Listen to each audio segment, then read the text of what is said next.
অত্যাচার, নিরুপায়ের মহা সংকটময় এ জাতি বন্দী। বন্ধুরা আমার, নিয়ম শৃঙ্খলার অতলতলে আমাদের নীরবতা পালন করতে হচ্ছে সকল শ্রেণীর মানুষেরই।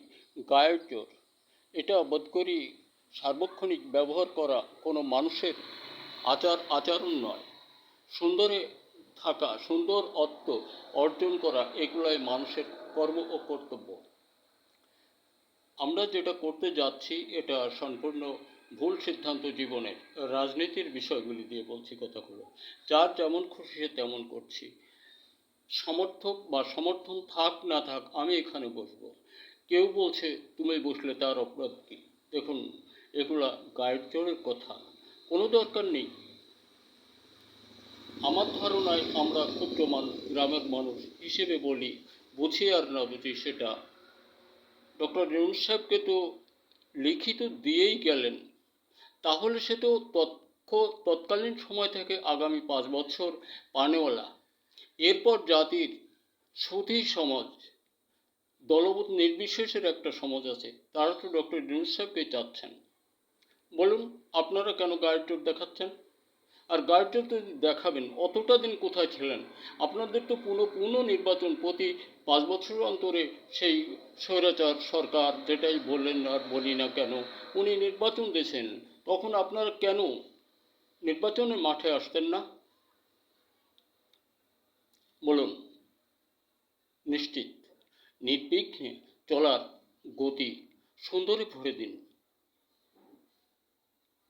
সেদিন গণতন্ত্র কোথায় রেখেছিলেন?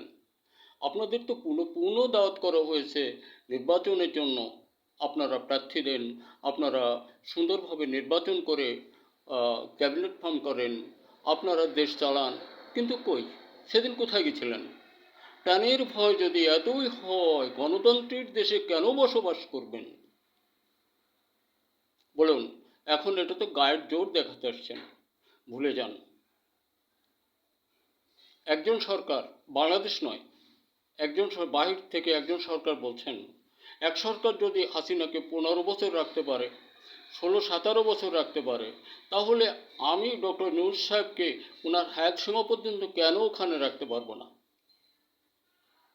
দেখুন, কথাটা কিন্তু আমাদের মধ্যে বিরাজ করছে এবং এটা অসম্ভবের কিছু নয়। এই সুযোগগুলো আমরা কেউ কাউকে না দিই, গায়ের জোর কমিয়ে ফেলি। উনি তো একটা ডকুমেন্ট নিয়েই ওখানে গিয়েছেন। আপনার তো নির্বাচনে কখনোই ভোট কেন্দ্রেই আসেননি, আবার এখন বলেন আপনারা বসে পড়তেছেন। এটা ভুল। ভ্রান্তি পথের যাত্রী নিজেকে গরিষ্ঠ করা বোধ করি চরমও ভুল হবে। এ জাতি চায় কি?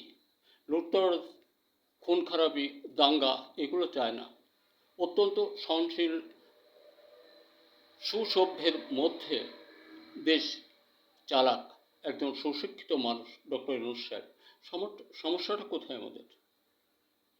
আমি বলি, দলকে নয়, দেশের সার্বভৌমত্ব রক্ষার্থে, স্বাধীন সুন্দর সুরক্ষার্থে, সুশৃঙ্খল নিয়মের নির্দিষ্ট ঠিকানায় পৌঁছাতে, উন্নত শিরে থাকতে ডক্টর ইউনূস সাহেবের একান্ত প্রয়োজন।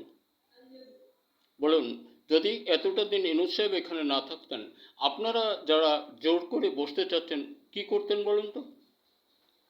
এই জাতির অবস্থা কি করতেন? জবাব হবে না, আমি জানি। এর জবাব হয় না। এই জন্য দেশের ছেলেরা, তোমরা ভ্রান্তিপথের যাত্রী না হয়ে, ভুল ঠিকানার দিকে অগ্রগতি না বাড়ে সংস্কারের দিকে পদার্পণ করো।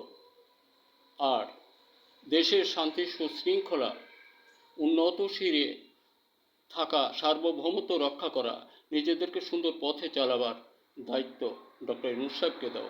তাহলেই তুমি উন্নত শিরে থাকতে পারবে। তোমার ওই কোনো দলের প্রয়োজন নেই। তুমি জাতিকে ভালোবাসো, জাতির প্রতি তুমি ভ্রাতৃত্ব বোধ আনয়ন করো, কোনো দলকে নয়। তাহলেই তোমার উন্নয়ন হবে। তুমি তোমার বাবার টাকা খরচ করে সুশিক্ষায় শিক্ষালাভ করবে। কোনো রাজনীতির সঙ্গে এভাবে ওতপ্রোত হয়েও না। যাদের মধ্যে নীরবতা নেই, যাদের মধ্যে সার্বভৌমত্ব জ্ঞান নেই, যারা নিজেদের সার্বভৌমত্বকে অন্যের পদতলে দলিয়ে দিতে চায়, এদের প্রয়োজন নেই। এদের সঙ্গে সঙ্গ দিও না।